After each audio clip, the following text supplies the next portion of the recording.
President Donald Trump at CPAC, a rock star welcome there. And he spent a lot of time talking about, as he does, the media and, quote, fake news. Late in the afternoon, White House Press Secretary Sean Spicer had an on-the-record, off-camera gaggle, it's called, for not only the press pool, but what he called an expanded pool. He did not include some networks and some organizations, and that caused quite a kerfuffle this afternoon. The White House Correspondents Association said the WHCA board is protesting strongly against how today's gaggle is being handled by the White House. We encourage the organizations that were allowed in to share the material with others in the press corps who were not. The board will be discussing this further with White House staff. Fox joined the complaint in the pool to the White House staff as well, but the material was accessible. It was put out by the press pool. A little arcane, but let's bring in our panel. Byron York, chief political correspondent of Washington Examiner.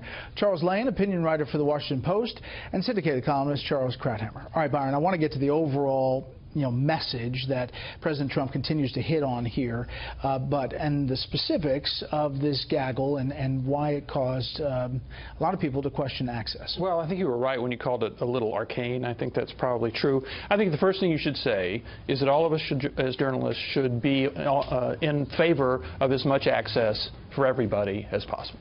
That said, I don't think this was the worst thing in the world. The White House has had briefings for limited numbers of journalists for quite a while. And as you point out, not only did they get a pool report, people who were not personally there, not only did they get a pool report, they got a recording of the whole thing. My guess is you won't see it again, and if the White House wants to kind of stick it to some news organizations, they'll find more subtle ways to do it. But I think really the bottom line is we should be in favor of more access for everybody. And that's the key, the access. I guess on a day when the president's out at CPAC, Chuck, saying that he's going to do something about it, and then this happens, this expanded pool that excludes the Washington Post, the New York Times, Time, others, CNN, that kind of sent a message that sent off alarm bells. Yeah, denial of access wasn't random here. It was obviously selective and targeted at various media that have been sort of, on his blacklist for some time. And he's been complaining about them specifically and calling them fake news. I have to say that what struck me about his remarks, though, was there was a hint of defensiveness in it for the first time. He took pains to say, no, I wasn't really saying all the media is the enemy of the people, just the fake media. Nobody loves the First Amendment more than I. And, in the scheme of things for Donald Trump, that sounded like a kind of a climb down to me, in the sense that it seemed like some of the criticism he'd been getting for that awful enemy of the people remark had started to hit home. I mean, you remember Admiral McRaven said it was one of the most dangerous things he's ever heard, or words to that effect. What the president's trying to do in a time when conservatives have a lot of internal disagreements about themselves, the one thing they can agree on is they don't like the mainstream media. And he's trying to use that to, in addition to pursuing his own little quarrels with particular media, he's trying to strike this one theme that all conservatives agree on and take advantage of that. Yeah, all right, here's another little part of the speech on a particular media outlet and the agenda. Somebody said, a poll came out. And I say, what network is it? And they'll say a certain, let's not even mention names, right? You have a lot of them. Look, the Clinton News Network is one. Many of these groups are part of the large media corporations that have their own agenda, and it's not your agenda, and it's not the country's agenda. And we have to fight it, folks. We have to fight it. And, Charles, that's a popular message with his supporters. It is what Steve Bannon talked about yesterday at CPAC. Is it working? Does it work long term? It works on the base. You'll get the cheers and the applause all the time. I don't think it works anywhere else. I think people are rightly somewhat concerned. They may not be alarmed. What happened today was symbolic and minor as a real thing.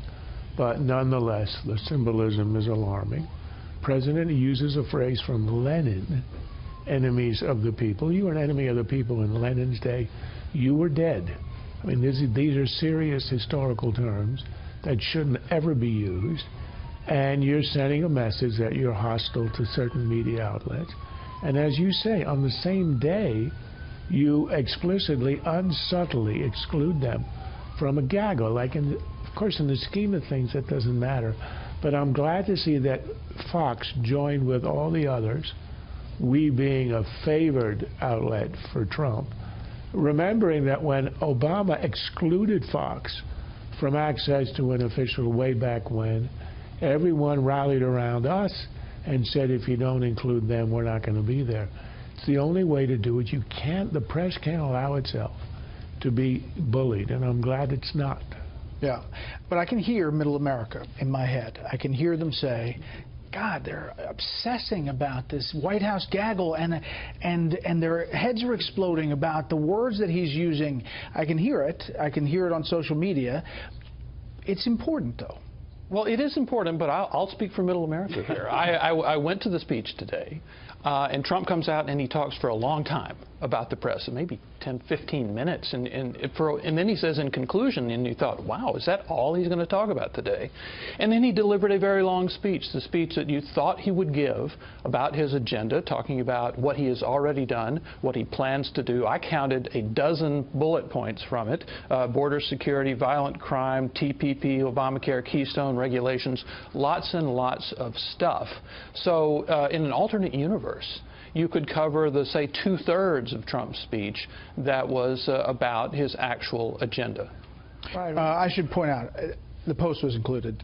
I thought so, yeah. New York Times and the LA Times were not. On the other hand, he took a shot at the Washington Post in his speech, talking about the story with the 9 sources that he claimed exist. You know what we're not talking about today, and every network is not talking about today, is this whole FBI deal, and whether Reince Priebus talked to the FBI about getting the story straight about the New York Times reporting. The White House put out a very detailed kind of backgrounder on what Priebus says happened, and that the New York Times story was wrong, but we're not talking about that. As in many other cases, it's hard to decide whether this was a deliberate act of misdirection or whether it just happened to turn out this way. I always tend to not believe in intention and conspiracies, because it gives anybody that you're talking about here in Washington too much credit. They couldn't organize a 2-car funeral if they tried. So I'll assume it was random, but it did actually take attention away from an odd story, and one that seemed to imply that even though the impetus came from the FBI, there was the White House political sort of operatives trying to persuade the FBI to make them look, or to help to dismiss a story about Russian influence. And those kind of interactions are not really supposed to occur. Yeah, and they completely push back on all of that. Donald Trump tweeting, President Trump tweeting, the FBI is totally unable to stop the national security leakers that have permeated our government for a long time. They can't even find the leakers within the FBI itself. Classified information is being given to media that could have a devastating effect on the U.S. Find now, he says. But to your point, Byron, he did go on to talk about the travel ban that's coming up, the executive order next week, as well as repeal and replace Obamacare that House Speaker John Boehner says is not going to happen. Yep. There was substance in there. Yeah, and here was the important thing about the speech in that room with conservatives and CPAC. It was very well received. It was not blow the roof off well received, but it was well received. And the people who love Trump, they loved all of it. But the people who really didn't love Trump, and there were a lot of them who had supported Ted Cruz in the primaries, most of them had come around to support Trump, some of them not completely.